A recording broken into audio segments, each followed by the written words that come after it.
லஞ்சும் இல்லாம பிரேக்ஃபாஸ்ட்டும் இல்லாம ஒன்று சாப்பிடுவோம். இப்போ பிரஞ்ச் சரியா, அது ஹெவியாகவும் இருக்கக்கூடாது, லைட்டாகவும் இருக்கக்கூடாது. ஸோ அந்த மாதிரிக்கு வந்து பெஸ்ட் ஆப்ஷன் என்னன்னா நம்ம ஸ்நாக்ஸ் ஐட்டம்ஸ். ஸ்நாக்ஸ்ல one of the best snacks in Chettinad area is paniyaram. So வந்து பணியாரம்க்கு என்ன பண்ணணும்னா வீட்டில் இருக்க அதே இட்லி மாவுல வெங்காயம், பச்சை மிளகாய், கருவேப்பிலை, கடுகு, உளுந்து பருப்பு தாளிச்சு இப்படி நல்லா வதக்கிட்டு நெய் வேணும்னா நெய், இல்லைன்னா எண்ணெய் விட்டு பனியார பாத்திரத்துல சுட்டு எடுத்தால் ஒரு சண்டே பிரஞ்ச் ரெடி.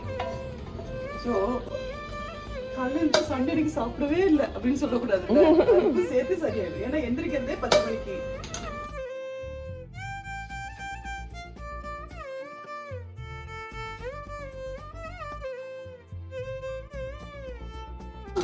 பனியாரம் நார்மலா ஓபன் பேன்ல வச்சாங்கன்னா ஹெவி பாட்டம்ல இருந்ததுன்னா உனக்கு வந்து கருகாது, சிம்ல வைக்கணும். சோ இங்க நமக்கு அடுப்பும் அவ்வளவு கரெக்டான ஒரு அடுப்பு இல்ல, நிறைய ஹீட் ப்ரொடியூஸ் பண்றாங்கப்பா. அதனால வச்சுட்டு இந்த மாதிரி ஒரு லிட் போட்டு கவர் பண்ணனா சீக்கிரமா மேல இருக்கிறது வந்து குக் ஆயிடும். சோ அப்புறம் நீ டர்ன் பண்ணி போடுறப்போ கொஞ்சம் ஈஸியா ஆயிடும். செமி குக் ஆயிடுச்சா, இப்ப ஈஸியா டர்ன் பண்ணிடலாம். சென்டர் பார்ட் பாரு, இன்னும் சைடுல இருக்கிறது முதல்ல திருப்பணும். That's it.